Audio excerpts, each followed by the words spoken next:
2022. Saya di sini sebagai moderator akan membacakan kurikulum vitae pemateri. Identitas diri, nama lengkap Fitro Resmi MSI, jenis kelamin perempuan, jabatan fungsional asisten ahli, tempat tanggal lahir Surabaya 17 Mei 1992, email resmimimi@gmail.com. Nomor telepon bisa dicatat 085 608 830752. Alamat kantor Pondok Pesantren Al-Fatah Simang Sekaran, Lamongan. Riwayat pendidikan S1 Institut Teknologi 10 November, bidang ilmu matematika, tahun masuk dan tahun lulus 2010 sampai 2014. Judul skripsi, kendali optimal pada sistem prey predator dengan pemberian makanan alternatif pada predator. Membimbing Subhan PhD. S2 Institut Teknologi Bandung, bidang ilmu matematika, tahun masuk dan lulus 2014-2016. Judul tesis, masalah optimal kontrol pada sistem prey predator bertipe fazi. Nama pembimbing Dr. Agus Yodi Gunawan. Pengalaman penelitian dalam 5 tahun terakhir. Tahun 2019, judul penelitian kendali optimal pertumbuhan populasi eceng gondok dengan ikan grass carp di Kabupaten Lamongan. Mode matematika pertumbuhan udang fanami dengan pengaruh pemanenan sebagai dasar penetapan waktu pemanenan parsial. 2020, analisis penentuan status kesehatan dan optimasi menu seimbang pada ibu hamil dengan metode Fazi Sugeno dan metode Simplex. 2020, metode matematika penyebaran dan kontrol wabah TBC di Lamongan. 2021, pengembangan buku ajar matematika untuk kimia berbasis Fibok. 2021, kombinasi modal regresi single variabel dan multivariabel dalam prediksi produksi padi. Pengalaman pengabdian kepada masyarakat dalam 5 tahun terakhir. 2019, bimbingan SBMPTN bersama komunitas kertas kosong di SMA Negeri 1 Sukodadi. 2020, pembinaan kompetisi sains madrasah MI Ma'arif Sungai Geneng. Publikasi artikel ilmiah dalam jurnal 5 tahun terakhir. Judul artikel di tahun 2019, kendali optimal pertumbuhan populasi eceng gondok dengan ikan grass carp dan pemanenan. Nama jurnal Matematika, Sains dan Teknologi. Di tahun 2020, model matematika pertumbuhan udang fanami dengan pengaruh pemanenan parsial sebagai dasar penetapan waktu pemanenan. Nama jurnal Agribisnis Perikanan. Di tahun 2021, Basic Reproduction Number of Tuberculosis Breed Model in Lamongan Wikdot Strategi. Jurnal Teori dan Aplikasi Matematika. 2021, evaluasi metode pembelajaran di masa pandemi menggunakan metode analytical hierarki proses. Jurnal Matematika dan Sains. 2021, pengendalian harga dan stok beras dengan prediksi padi di Kabupaten Lamongan. Praja Lamongan Jurnal. Di 2021 lagi yang terakhir, Optimization of Balance Menu for Pregnant Women in Grobogan Central Java using Simple Method. Jurnal Matematika Mantik. Pemakalan seminar ilmiah dalam 5 tahun terakhir. International Conference on Mathematics and Islam, the 3D International Conference on Combinatorics, Graph Theory and Network Topology. Demikian CV oleh pemateri. Kepada beliau Ibu Fitro Resmi MSI, waktu dan tempat saya persilakan. Assalamualaikum warahmatullahi wabarakatuh. Gimana kabarnya? Sehat semuanya? Alhamdulillah. Masih semangat? Semangat, Tetap semangat ya. Semangat pagi. Sekarang belajar mendekati asar ya. Oke, pada kesempatan kali ini saya akan membahas materi tentang sistem pendidikan tinggi di Indonesia.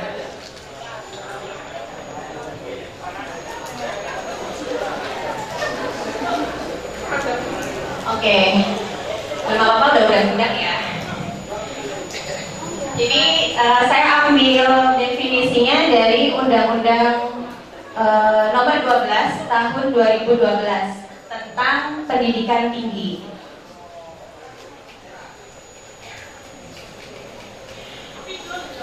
Jadi pendidikan tinggi itu merupakan jenjang pendidikan setelah pendidikan menengah yang mencakup program diploma, sarjana, magister, doktor, profesi, serta spesialis yang diselenggarakan oleh perguruan tinggi berdasarkan kebudayaan bangsa Indonesia. Jadi jenjang kalian setelah SMA ini disebut sebagai jenjang pendidikan tinggi. Nah, pendidikan tinggi itu ada banyak macamnya. Ada yang diploma, ada yang sarjana, ada yang magister, doktor, profesi, serta spesialis.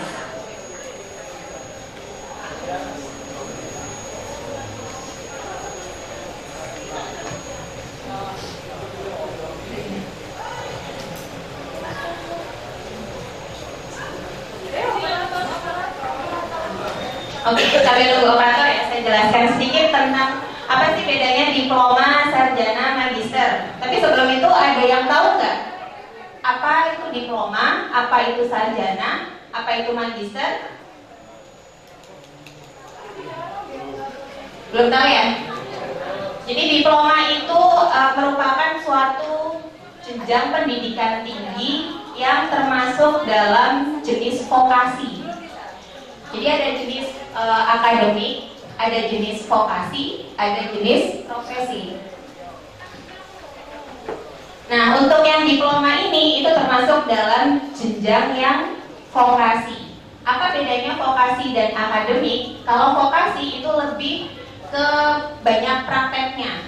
Jadi kalau bahasa kalian dulu ada SMA, terus kalau si vokasi itu istilahnya seperti SMK-nya gitu ya.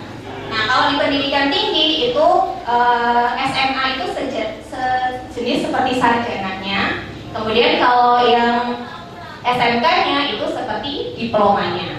Nah, diploma ini ada banyak macamnya. Ada D1, D2, D3, D4. Yang setara dengan sarjana itu D4.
Sebentar ya, ada kesalahan teknis.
sampai jenis pendidikan tinggi. Ada pendidikan jenisnya akademik, ada jenisnya vokasi, dan ada jenisnya profesi. Nah, untuk kalian di sini kan semuanya pada jenjang yang pendidikan akademik ya. Stratanya adalah sarjana. Nah, kalau misalkan kalian nanti sudah lulus dari Bilfat, dari Stitaf, itu untuk background yang pendidikan bisa melanjutkan ke jenjang profesi, misalkan jadi guru. Di sini ada apa istilahnya ya? Jenjang namanya PPG, Pendidikan Profesi Guru. Itu kurang lebih kuliah lagi selama 6 bulan sampai 12 bulan, antara 1 sampai 2 semester. Itu.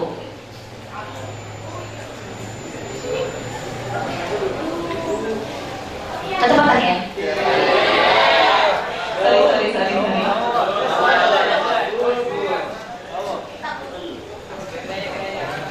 Jadi oke, sambil nyatet saya sambil cerita sedikit ya. Jadi kalau yang akademik itu tadi ada sarjana untuk S1-nya, kalau magister itu berarti S2, kemudian untuk doktor itu berarti S3. Siapa yang mau jadi doktor di sini? Oke. Siapa yang mau jadi profesor di sini? Oke, kalau jadi syarat untuk menjadi profesor itu harus doktor terlebih dahulu ya. Sebelum doktor berarti harus magister terlebih dahulu. Nah, kemudian untuk yang pendidikan vokasi tadi ada diploma tadi ya, ada D1, D2, D3, D4. Kemudian ada sarjananya, sarjana terapan istilahnya. Kemudian kalau mau lanjut lagi bisa dengan titel magister terapan. Di sini saya singkat sebagai terapan ya. Kemudian untuk S3-nya berarti doktor terapan. Seperti itu. Sudah? Nah, untuk bentuk perguruan tinggi di sini ada banyak jenisnya. Ada universitas, institut, sekolah tinggi, politeknik, akademi, dan akademi komunitas. Sebelum saya bahas, ada yang bisa membedakan nggak bedanya universitas dengan institut? Atau ini aja kan Bilfat sama Stitaf ya. Nah, bedanya universitas dengan sekolah tinggi itu apa?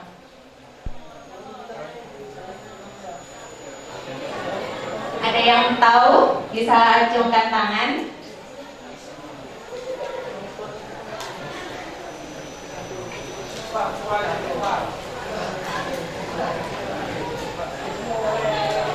Nggak ada yang tahu? Oke, kalau universitas itu rumpunnya itu lebih banyak ketimbang institut, ketimbang lagi sekolah tinggi. Jadi bisa rumpunnya humaniora, bisa teknik, bisa hukum seperti Bilfat ya. Ada fakultas hukum, ada fakultas teknik, ada fakultas kependidikan, dan ada fakultas MIPA. Nah, kalau institut itu umumnya lebih ke teknik ya, biasanya ada ITS, ada ITB seperti itu. Jadi kebanyakan prodinya itu adalah teknik. Sedangkan sekolah tinggi itu hanya terdiri dari satu rumpun saja. Misalkan Stitaf, nanti rumpunnya tentang keagamaan seperti itu.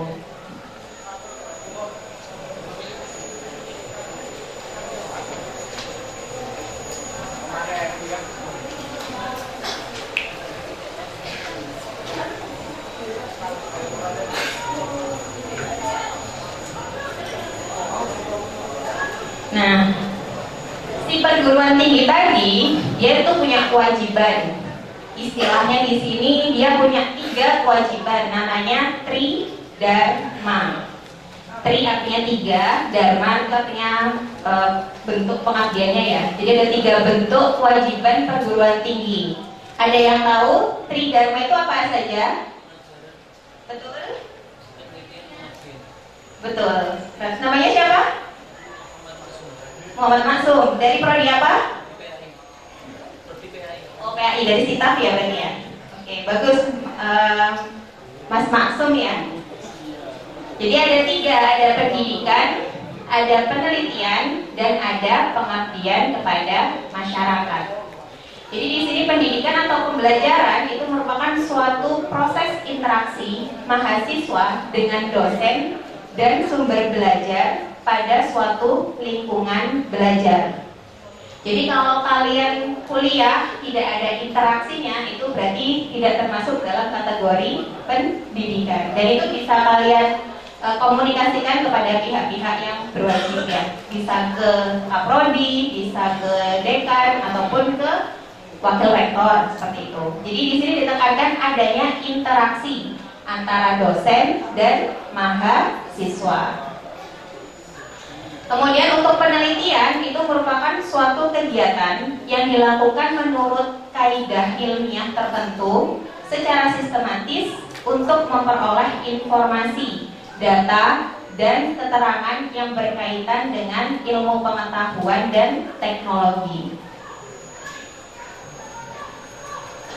Sedangkan pengabdian masyarakat itu merupakan suatu kegiatan dari sivitas akademika, baik mahasiswa maupun dosen, yang memanfaatkan ilmu, pengetahuan, dan teknologi. Jadi hasil dari penelitian tadi bisa kita manfaatkan, kita terapkan ke dalam masyarakat dalam bentuk kegiatan pengabdian kepada masyarakat dengan tujuan untuk mensejahterakan dan mencerdaskan kehidupan bangsa, gitu ya.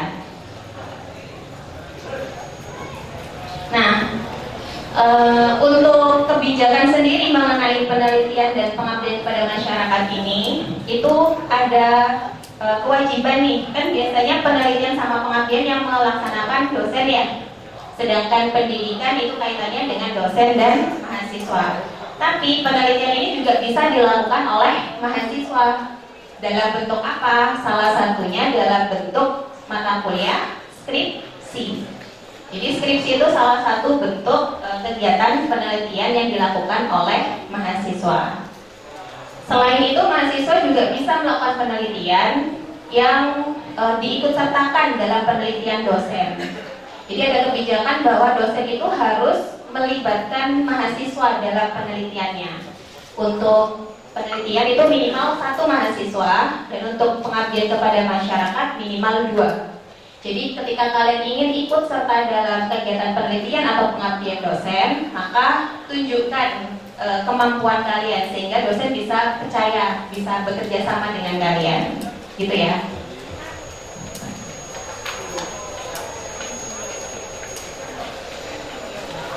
Nah, ini definisinya dosen dan mahasiswa. Dosen dulu ya. Jadi dosen itu seseorang yang mentransformasikan iptek yang dikuasainya kepada mahasiswa dengan mewujudkan sasaran belajar dan pembelajaran sehingga mahasiswa aktif mengembangkan potensinya. Jadi si dosen itu hanya mentransformasikan, dan mahasiswa di sini yang harus aktif. Sedangkan definisi mahasiswa itu sendiri adalah seseorang insan yang dewasa yang memiliki kesadaran sendiri dalam mengembangkan potensi diri di perguruan tinggi untuk menjadi intelektual, ilmuwan, praktis, dan atau profesional. Jadi yang maksud saya menyampaikan ini adalah saya ingin mengingatkan kepada kalian bahwa kalian di sini sudah menjadi seorang mahasiswa. Pola pikirnya harus sudah berubah, bukan seorang siswa SMA lagi. Kalian adalah seorang mahasiswa yang sudah kita anggap sebagai seseorang yang sudah dewasa, baik pemikirannya maupun perilakunya, sehingga harapannya ketika melakukan mengikuti perkuliahan itu kalian sudah sadar akan kebutuhan kuliah itu sendiri. Jadi kalau kalian mau kuliah itu harus disiapkan terlebih dahulu agar ketika perkuliahan berlangsung kalian bisa berdiskusi dengan dosennya. Kalau zaman SMA itu kan disuruh-suruh ya. Nah kalau mahasiswa ini dosennya nggak wajib menyuruh-nyuruh karena kita sudah menganggap kalian sebagai seseorang yang dewasa. Ada kesadaran diri di dalam kalian sekarang ini. Jadi tolong dirubah mindsetnya mulai dari sekarang bahwa kalian sekarang adalah sudah menjadi seorang mahasiswa. Nah, ketiga tridharma tadi itu harus dilengkapi dengan sistem penjaminan mutunya. Apa itu sistem penjaminan mutu? Sistem penjaminan mutu itu merupakan kegiatan sistemik untuk meningkatkan mutu pendidikan tinggi secara berencana dan berkelanjutan melalui PPEPP, Standar Pendidikan Tinggi. Ada yang tahu PPEPP itu apa?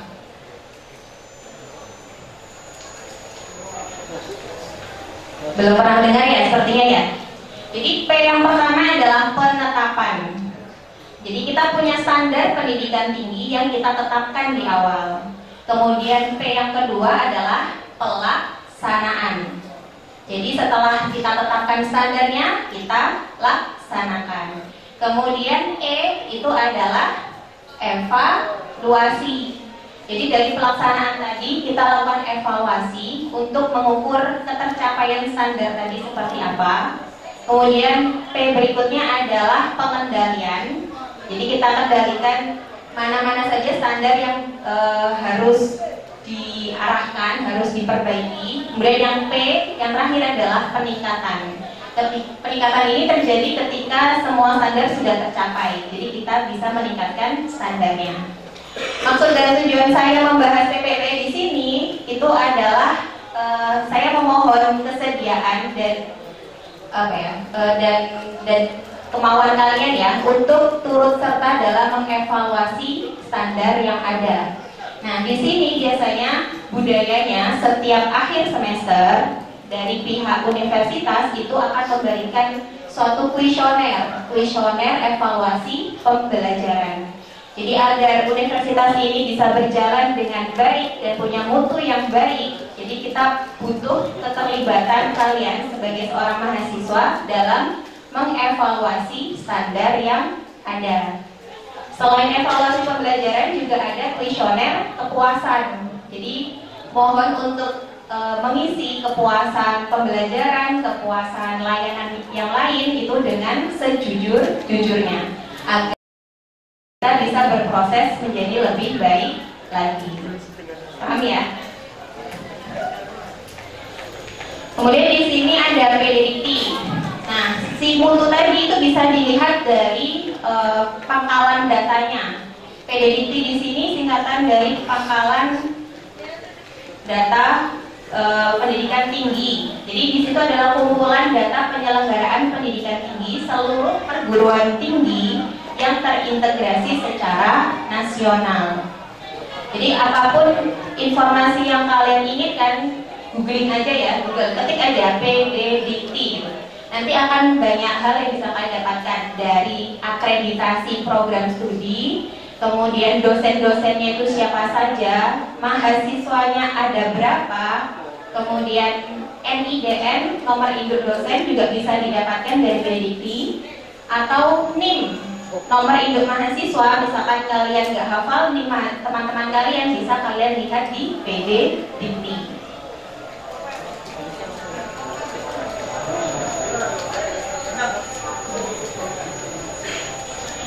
Oke, selanjutnya terkait program studi.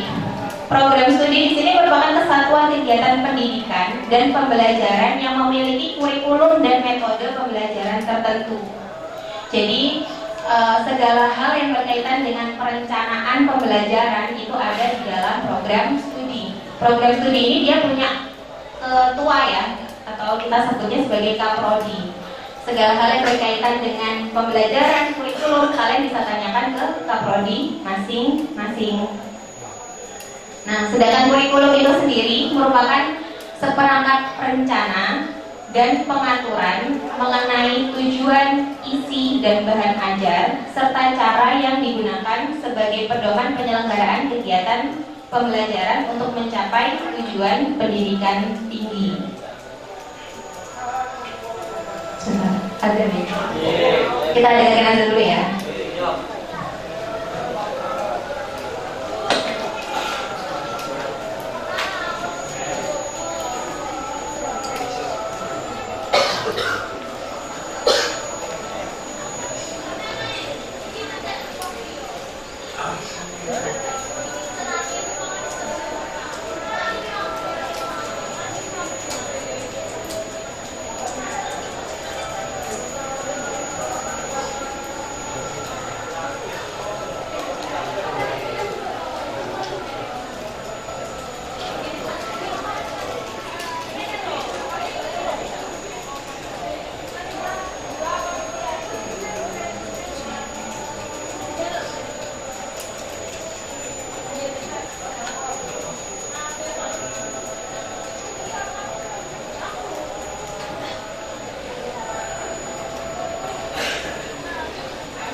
Oke, saya lanjut lagi ya. Jadi kurikulum tadi itu menyatakan di dalam kurikulum itu ada profil lulusan. Jadi mumpung masih awal-awal ya, boleh kalian kepoin kurikulum prodi kalian masing-masing. Profil lulusannya itu nanti mau jadi apa saja sih, gitu, biar kalian punya gambaran. Dan di dalam kurikulum itu juga ada isinya yang berupa mata kuliah apa saja sih yang akan ditempuh selama berapa? 8 semester ya atau 4 tahun. Selain itu ada juga bahan ajarnya, misalkan materinya apa saja itu seharusnya sudah tertulis di dalam kurikulum. Jadi mumpung masih awal, tetapkan niat di awal, luruskan niat ya. Kalian nanti mau jadi apa bisa dipadu-padankan dengan kurikulum yang ada. Nah, untuk mata kuliah wajib dari Kemendikbud itu ada mata kuliah agama, Pancasila, kewarganegaraan, dan bahasa Indonesia. Jadi apapun prodi kalian, keempat mata kuliah itu harus kalian tempuh dengan nilai sebaik-baiknya. Beban belajarnya untuk program sarjana itu antara 146 sampai 155 SKS. Ditempuh paling lama selama 6 tahun. Normalnya 4 tahun ya, tapi paling lama itu 6 tahun. Harapan saya kalau PKKMB-nya bareng, nanti wisudanya bareng-bareng ya.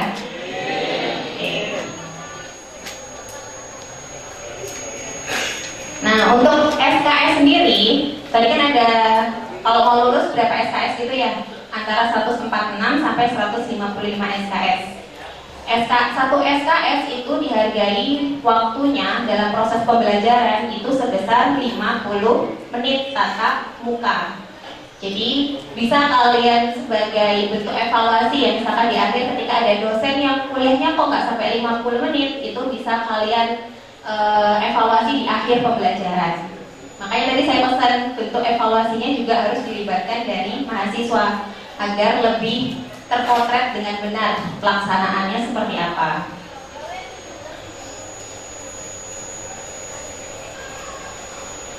Oke, next.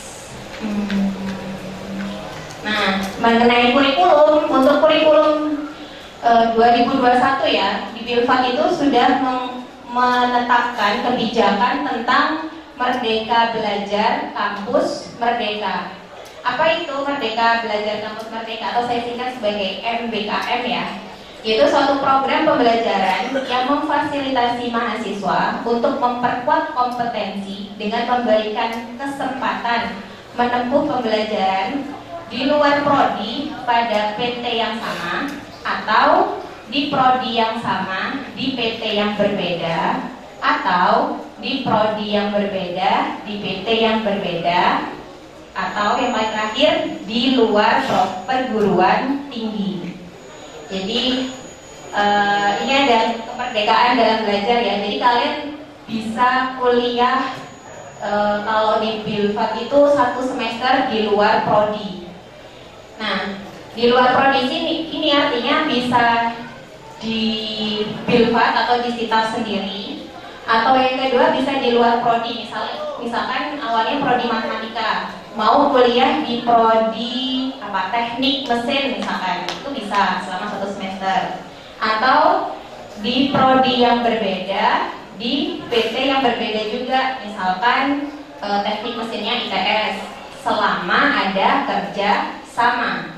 Jadi MBKM itu bisa terlaksana ketika ada kerjasama antara 2 instansi tadi, baik dari prodinya maupun dari perguruan tingginya. Kalau misalkan belum ada kerjasama, bagaimana Bu? Nah, pemerintah itu sudah menyiapkan Nah, bentuk-bentuk kegiatan MBKM yang bisa kalian ikuti. Jadi ini bentuk-bentuknya, ada pertukaran pelajar, ada magang, ada asistensi mengajar, atau kalau sekarang itu istilahnya apa sih? Kampus mengajar ya. Terus habis itu ada penelitian, ada proyek kemanusiaan, ada kegiatan wirausaha, ada studi independen, dan yang terakhir ada KKN tematik. Jadi ke-8 bentuk ini yang sudah disediakan oleh pemerintah. Umumnya yang sudah berlangsung ya selama 1 tahun kemarin itu di Bilfat sudah pernah ada mahasiswa yang mengikuti magang studi independen bersertifikat. Jadi selama 1 semester dia bisa kuliah di luar prodi matematika. Ya, kebetulan yang melaksanakan ini dari prodi matematika ya. Jadi kemarin ada Mbak Rosi Datul Muawana, matematika angkatan 2019, mengikuti program MSIB, di mana dia berkumpul dengan mahasiswa seluruh Indonesia. Dan apa yang dipelajari itu adalah mengenai machine learning. Jadi dia berkolaborasi dengan mahasiswa dari Jawa Tengah, Jawa Barat, gitu ya, untuk menghasilkan suatu aplikasi. Saat itu dia bikin suatu aplikasi untuk membuat apa ya? Ini. Sekarang kan lagi trennya ini ya, masalah pelecehan seksual. Nah, di situ si Mbak Rosi dan teman-temannya itu bikin suatu aplikasi yang bisa mengakomodir para korban tadi agar bisa lebih leluasa dalam menyampaikan pengalamannya seperti itu. Itu salah satu bentuk MSIB-nya tadi. Dan ada juga yang sekarang sedang berlangsung, yaitu kampus mengajar dari, kalau dari Bilfat itu ada dari prodi biologi, ada, saya lupa namanya siapa, pokoknya ada dari prodi biologi yang mengikuti kampus mengajar. Nah, yang ditekankan di sini segala bentuk kegiatan MBKM itu harus ada di bawah naungan dosen pembimbing yang ditunjuk. Jadi kalian nggak bisa melakukan kegiatan-kegiatan ini tanpa ada dosen yang mendampingi, dan tentunya harus disetujui oleh pimpinan. Seperti itu. Saya mundur sedikit ya. Tadi ada yang ini yang terlewat. Pola masa belajarnya di Bilfat itu yang berlaku adalah pola 701. Artinya mahasiswa melaksanakan pembelajaran 7 semester di Bilfat dan 1 semester di luar Bilfat. Seperti itu.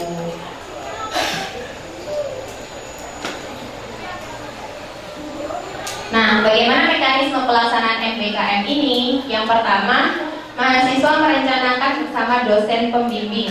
Jadi harus didampingi oleh dosen ya, untuk mengetahui mata kuliah apa saja yang bisa dikonversikan.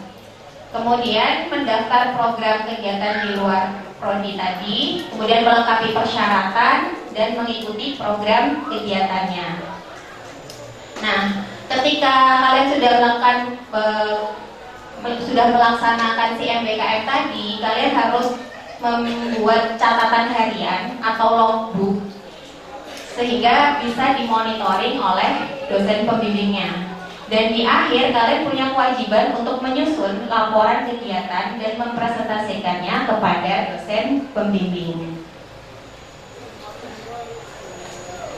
Nah, selain program MBKM tadi, ada beberapa kegiatan kompetisi mahasiswa yang bisa kalian konversikan ke dalam suatu mata kuliah. Jadi harapannya di sini para mahasiswa Bilfat ini bisa lebih mengembangkan soft skill-nya dengan mengikuti berbagai kompetisi yang ada. Kompetisi-kompetisi yang ada di sini adalah kompetisi-kompetisi yang diselenggarakan oleh Kemendikbud ya. Jadi kompetisinya tidak berbayar, malah mendapatkan pendanaan. Pendanaannya lumayan, dari sekitar 5 juta sampai 20 juta ada. Jadi apa aja itu? Di sini ada PKM. PKM adalah program kreativitas mahasiswa. Ada banyak jenisnya dan ada banyak konversi yang bisa dilakukan. Itu nanti akan dijelaskan, ada di lebih rincinya ada di panduan MBKM ya. Saya di sini hanya menjelaskan yang sudah terlaksana saja. Misalkan untuk P2MW mahasiswa Bilfat sudah pernah mendapatkan pendanaan P2MW dan itu bisa dikonversikan ke dalam mata kuliah kewirausahaan atau inovasi atau mata kuliah inovasi. Kemudian mahasiswa Bilfat juga sudah pernah ada yang mendapatkan pendanaan PPK Ormawa. Nah, PPKO Mawa ini bisa dikonversikan ke dalam mata kuliah KKN. Ada yang tahu KKN itu apa? Kuliah kerja nyata. Jadi kuliah kerja nyata tadi salah satu bentuk kegiatan pengabdian kepada masyarakat yang dilakukan oleh mahasiswa.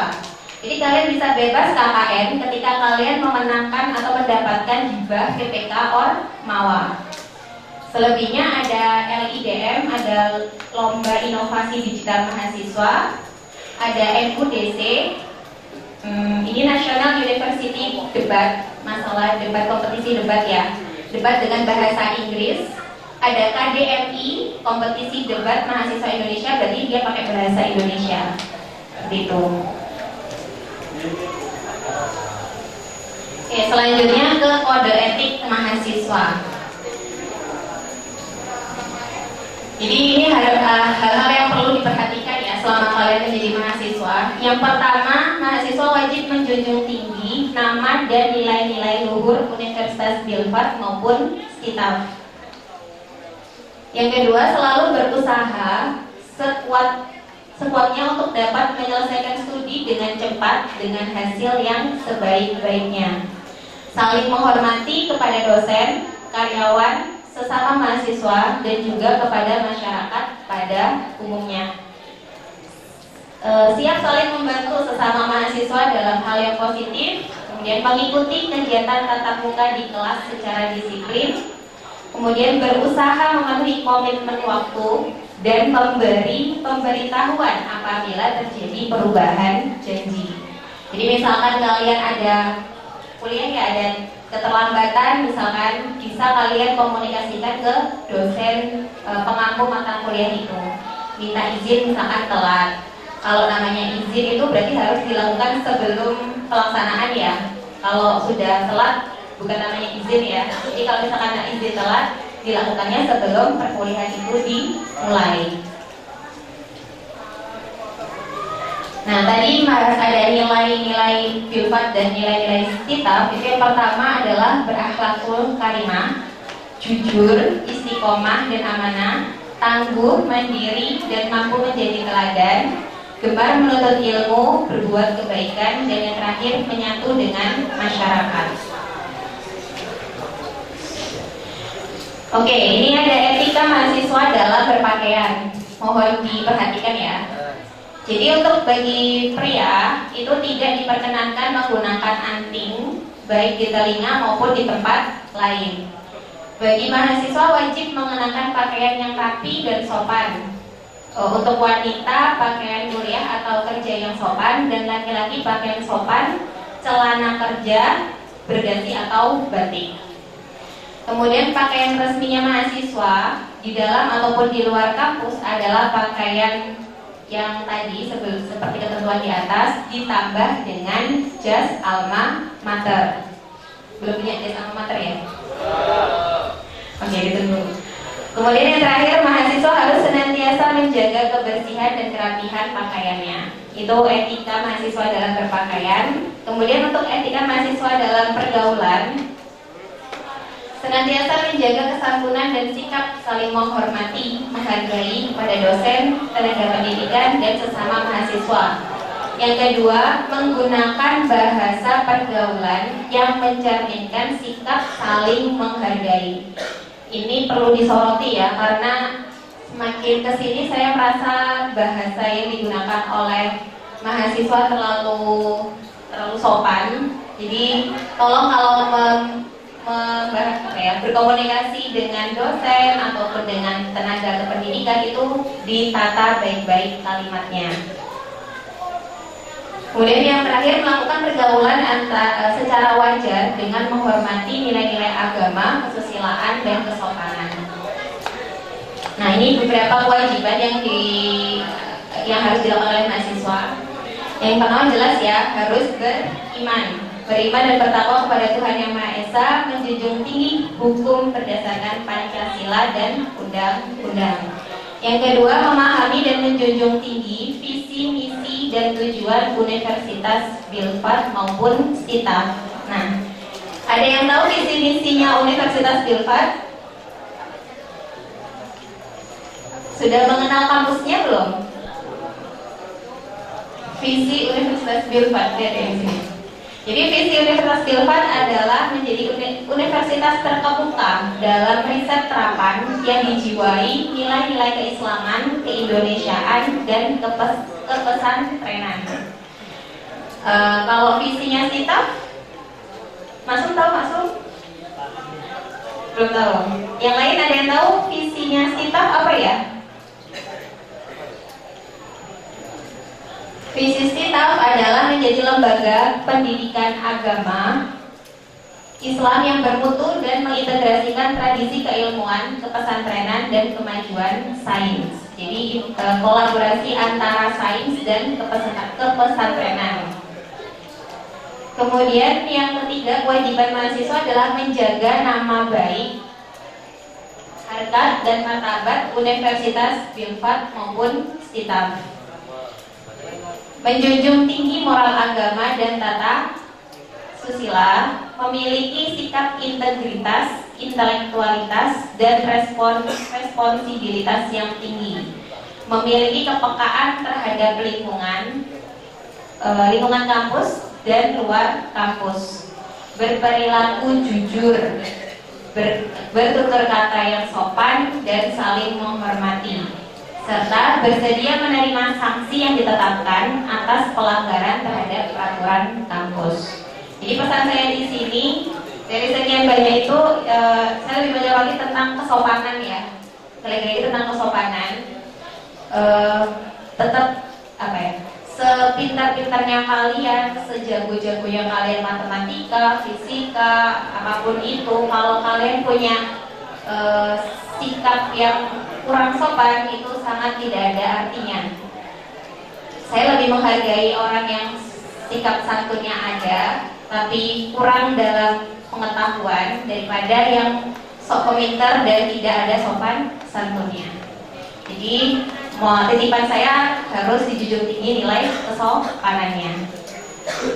Selanjutnya, masih ada lagi kewajiban mahasiswa yang melakukan ini terkait akademik ya. Jadi sebelum perkuliahan itu dimulai, mahasiswa wajib melakukan kekecilan ya.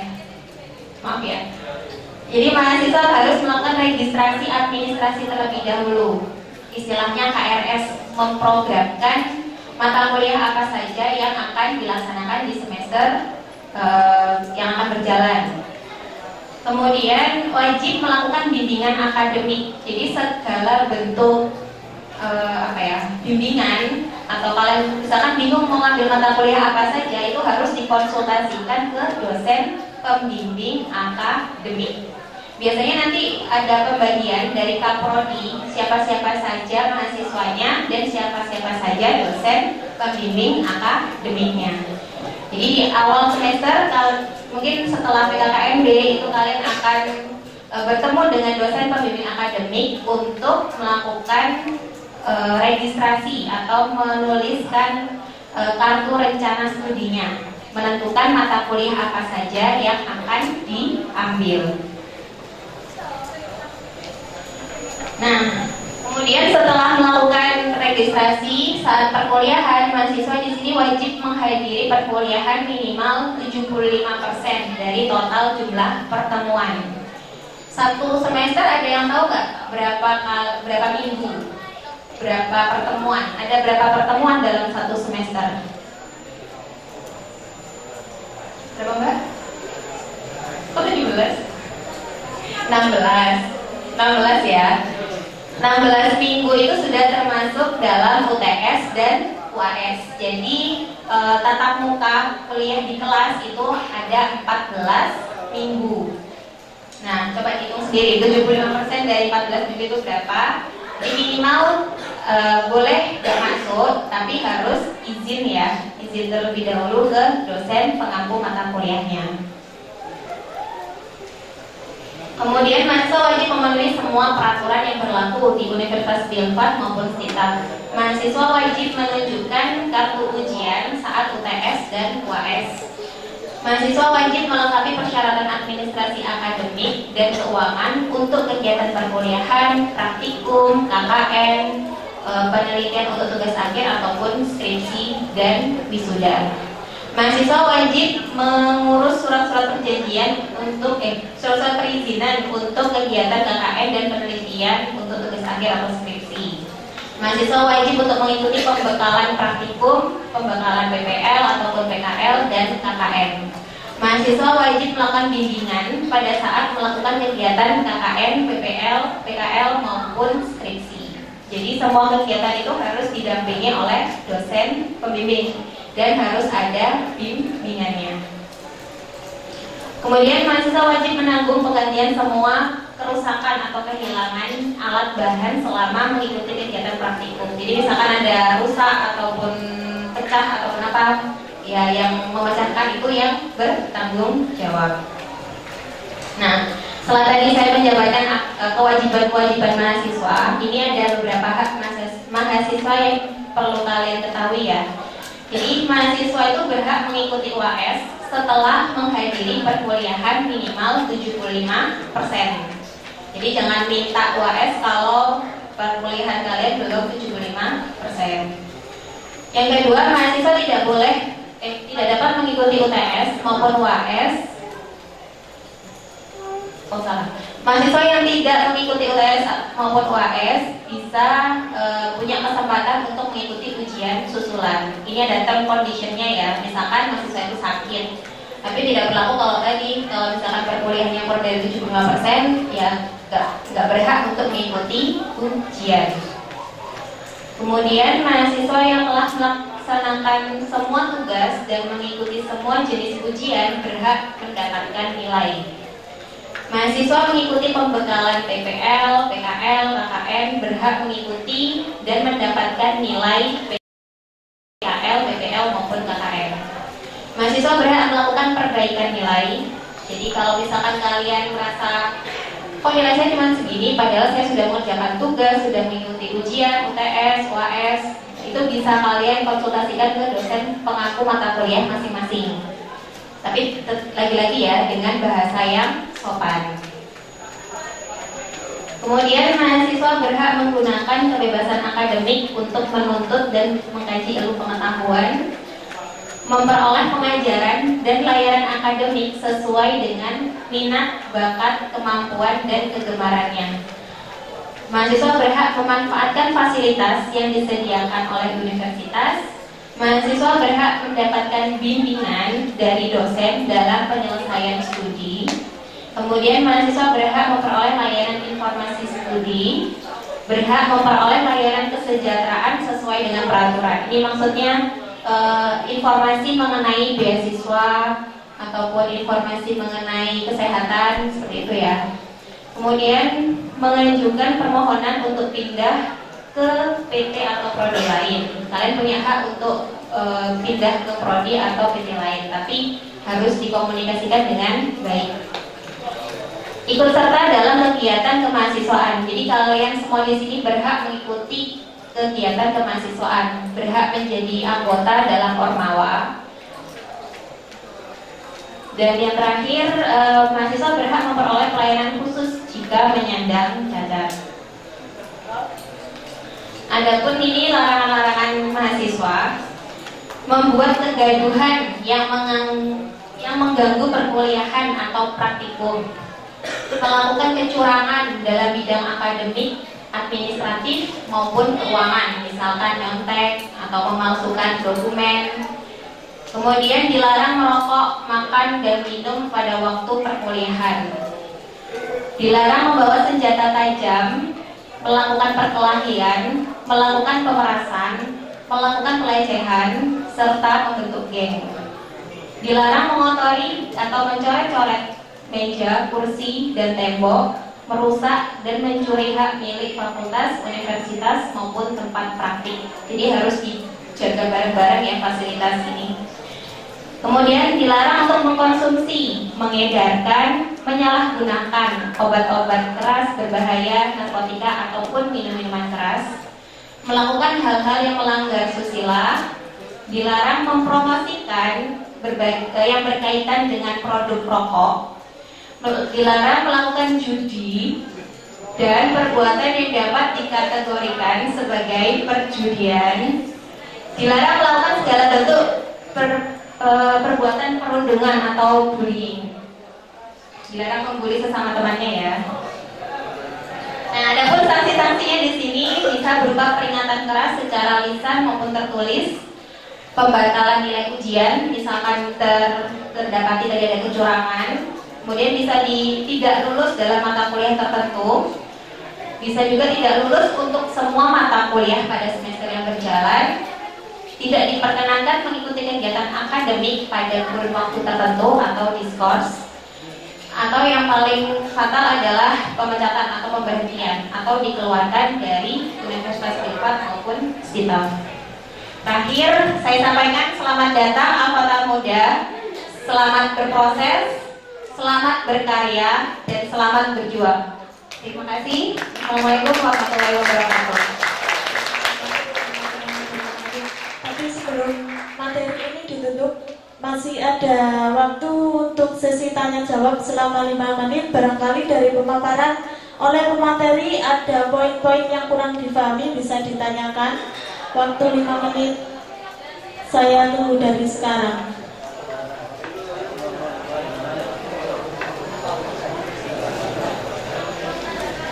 Nggak usah malu-malu ya Mas Mbak. Kalau ada yang mungkin masih belum difahami bisa langsung ditanyakan.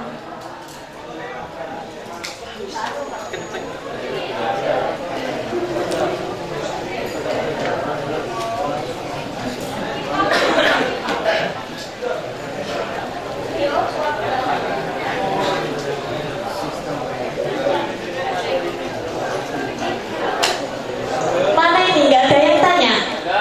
Nggak ada. Langsung diakhiri saja ya berarti ya. Semangat terek, tidak mari. Oke. Saya sebagai moderator di sini mohon maaf bila ada salah kata maupun perbuatan, dan semoga apa yang telah dipaparkan oleh pemateri bisa membawa kemanfaatan untuk kita semua. Amin. Mohon muafiq ila aqwamit thoriq. Wassalamualaikum warahmatullahi wabarakatuh.